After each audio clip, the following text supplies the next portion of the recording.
BJP జాతీయ అధ్యక్షుడు JP Nadda మాట్లాడుతున్నారు. ఇప్పుడు లైవ్ చూద్దాం. प्रभारी हमारे वरिष्ठ साथी श्री पी मुरलीधर राव जी, हमारे अरविंद धर्मपुरी जी, हमारे सुधाकर रेड्डी जी, हमारे सभी मंचासीन वरिष्ठ पदाधिकारी और कार्यकर्ता बंधु और यहां इतनी बड़ी संख्या में आए हुए दूर दूर से हमारे सभी पार्टी के समर्थक, पार्टी के प्रेरक और पार्टी को उत्साह दिलाने वाले हमारे सज्जन वृंद और मीडिया के मेरे साथी, प्रिंट मीडिया और इलेक्ट्रॉनिक मीडिया के मेरे साथी, आज मेरा ये सौभाग्य है कि मुझे इस प्रजा संग्राम पदयात्रा को के समाप्ति पर आने का सौभाग्य मिला है। सबसे पहले तो मैं भगवान श्री राजेश्वरी को नमन करता हूं और उनसे प्रेरणा लेकर के अपनी बात को प्रारंभ करता हूं। वहीं हमारे कोंडागट्टू हनुमान जी से भी प्रेरणा लेता हूं और उनका भी आशीर्वाद लेकर के अपनी बात को प्रारंभ करता हूं। सबसे पहले आप मुझे एक बात बताओ कि संजय बंडी जी को आपका सांसद चुनने पर आपको सही सांसद मिला कि नहीं मिला? मिला कि नहीं मिला? मैं पीछे से सुनना चाहता हूं। सांसद संजय बंडी आपको सही सांसद मिला कि नहीं? मित्रों, सबसे पहले तो मैं आपको बधाई देता हूं और धन्यवाद देता हूं कि आपने भारतीय जनता पार्टी के संजय बंडी जी को सांसद के रूप में चुना है। ये यात्रा उनके नेतृत्व में निकली है और मुझे खुशी है आपको बताते हुए कि 5 चरणों में 114 दिन की यह पद यात्रा रही है। 56 असेंबली कॉन्स्टिट्यूएंसीज को कवर करते हुए 1458 किलोमीटर पद यात्रा करते हुए आज हम करीमनगर में यहां इस यात्रा की समाप्ति कर रहे हैं। मित्रों, यह यात्रा रुकने वाली नहीं है, यह तो शुरुआत है। इसके साथ साथ प्रजा घोषा, बीजेपी भरोसा, इस यात्रा को भी हम गांव-गांव, घर-घर पहुंचाने वाले हैं और हमारे सभी नेता उसमें शामिल होने वाले हैं। और उसी तरीके से एक नारा भी आप लोगों ने तय किया है, सालू डोरा सिलाऊ डोरा अभियान।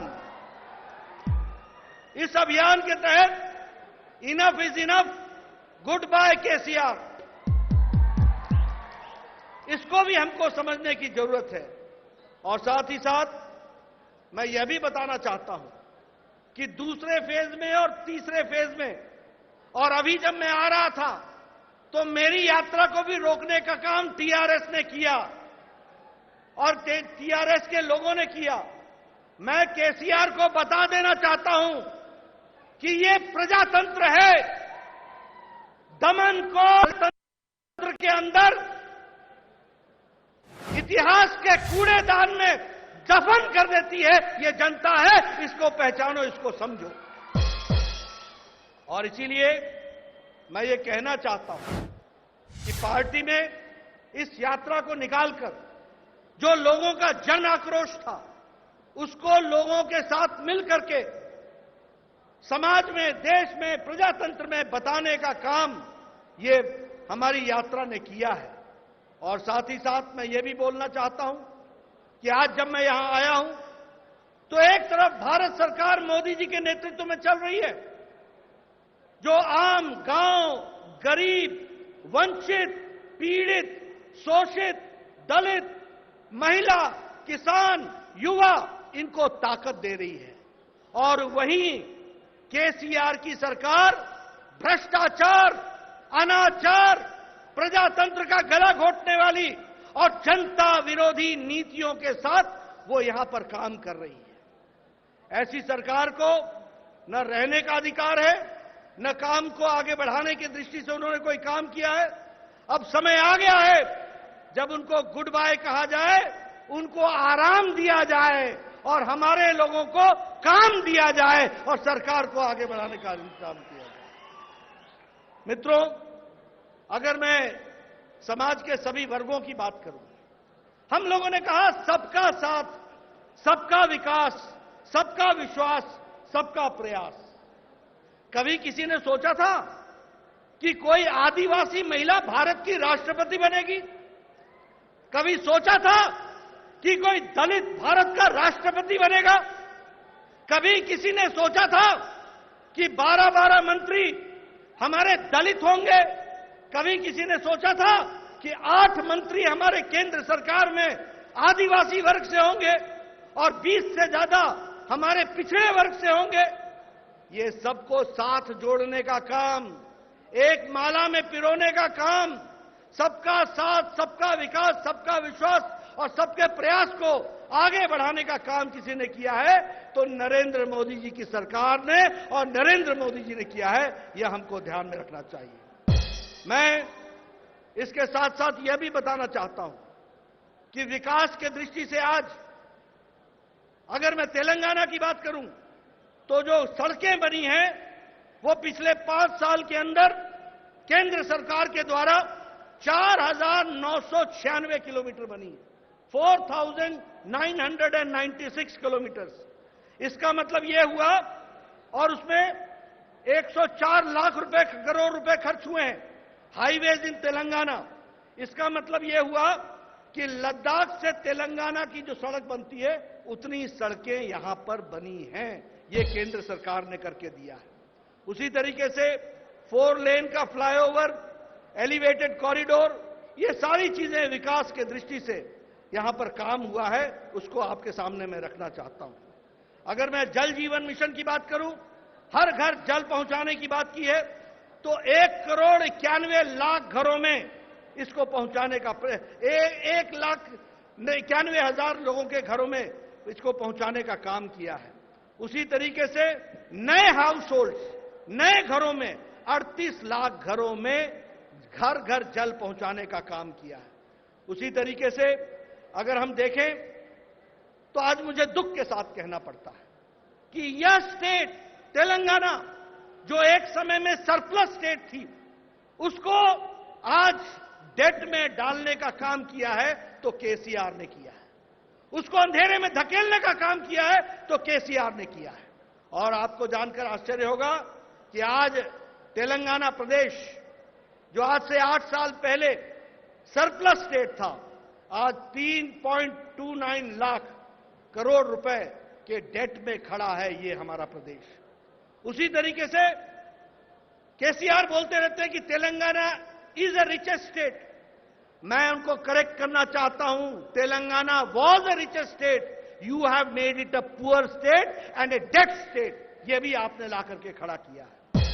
अगर मैं बात करूं, ऊंचे ऊंचे विचार लेकर के चले, ऊंची ऊंची बातों को कहने के लिए चले। मैं कोशिश करूंगा, आपके तेलंगाना में एक कहावत है, उस कहावत को मैं तेलुगु में बताने का प्रयास करूंगा। पता नहीं मैं समझा पाऊंगा कि नहीं समझा पाऊंगा, लेकिन मैं कोशिश जरूर करूंगा। वो कहावत क्या है? उट्टी येगरा लेनम्मा स्वर्गनिकी येगुरा दामू आनू कुंडी। यानी छत पर हांडी टांगने की जगह नहीं और सपने आसमान के देखने लगे हो, यह है केसीआर का काम। ऐसे लोगों को रहने देना है क्या? ये कुछ आपका भला कर सकेंगे क्या? बताओ मेरे को, भला कर सकेंगे क्या? मित्रों, आज अच्छा नहीं लगता है कहते हुए। ठीक है, केसीआर साहब को गुस्सा आता होगा, लेकिन आखिर एजेंसीज को उनकी बेटी को पूछताछ के लिए बुलाना क्यों पड़ रहा है? क्या कारण है? कौन सी ऐसी चीज है? भ्रष्टाचार में आकंठ डूबे हुए, और उम्मीद क्या लगाई है? भारतम राज्य समिति, अब भारत की राज्य समिति बनेगी, तेलंगाना की राज्य समिति नहीं रह गई है। और मैं तो ये कहूंगा कि टीआरएस से बीआरएस और बीआरएस से आने वाले समय में वीआरएस, वॉलंटरी रिटायरमेंट हो जाने वाली है। वीआरएस लेने वाले हैं, वॉलंटरी रिटायरमेंट स्कीम को लेंगे। उसी तरीके से अगर दुबाका में हमारी जीत होती है, अगर हमारी हुजूराबाद में जीत होती है, तो आने वाले समय में विधानसभा के चुनाव में आप भारतीय जनता पार्टी का समर्थन करेंगे, ये मेरा पूरा विश्वास है। मैं यहां यह भी बात कहना चाहता हूं, आपका ज्यादा समय नहीं लूंगा, मुझे आने में देर हुई है, मैं जानता हूं, लेकिन मैं आपको बताना चाहूंगा, एक समय में केसीआर कहते थे कि हम प्रजातांत्रिक तरीके से तेलंगाना को चलाएंगे। ये भी कहते थे कि मैं दलित को मुख्यमंत्री बनाऊंगा। बोलते थे कि नहीं बोलते थे? अब उनको बेटा, दामाद, बेटी के सिवाय कोई नहीं दिखता, और कोई नहीं दिखता। और ये प्रजातंत्र के बारे में बोलने वाले व्यक्ति आज पारिवारिक डायनेस्टिक रूल के तरफ जाने की कोशिश कर रहे हैं, परिवारवाद फैला रहे हैं। उसी तरीके से अगर मैं भ्रष्टाचार की बात करूं तो मैक्रो लेवल पर लूट का काम केसी चंद्रशेखर राव ने लिया हुआ है, केशव चंद्रशेखर राव ने लिया हुआ है। और छोटे स्तर पर, माइक्रो स्तर पर इनके मंत्री और इनके एमएलए ने लूट का काम ले रखा है। मैं ठीक बोल रहा हूं कि नहीं बोल रहा हूं? मैं सच बोल रहा हूं कि नहीं बोल रहा हूं? मैं सच बोल रहा हूं कि नहीं? मित्रों, ये इनका हाल चाल हो गया है। और अगर मैं कहूं तो इन्होंने धोखा दिया जनता को, और धोखा दिया उन लोगों को जिन्होंने तेलंगाना बनाने में अपने आप को आहूत कर लिया, शहीद हो गए, उनको भी इन्होंने धोखा दिया है। और आजकल मुझे पता चला है कि आजकल लैंड रेवेन्यू में दरानी पोर्टल चला है। दरानी पोर्टल है, यह तो लूट का कारण बन गया है। यह टीआरएस के लोगों को लूट का तरीका बन गया है। उसको भी हमको ध्यान में रखना होगा, और उसको भी ध्यान में रख करके आगे समझना पड़ेगा। जहां तक लोकल बॉडीज का सवाल है, वहां भी उन्होंने किसी तरीके से कोई भी काम नहीं किया, और साथ ही साथ आर्थिक रूप से भी समस्या क्रिएट करने का काम किया है। और उसमें भी अगर 42,000 करोड़ रुपए का बजट ये मिला है, तो यह भी मिला है केंद्र सरकार के द्वारा, और इस तरीके की बात को भी हमको ध्यान में रखना चाहिए। अगर मैं लिबरेशन डे की बात करूं, 17 सितंबर को केसीआर नहीं चाहते कि लिबरेशन डे हो, क्योंकि ओवैसी के साथ संबंध बना के रखते हैं, और ऐसे लोग क्यों चाहेंगे कि लिबरेशन डे बने।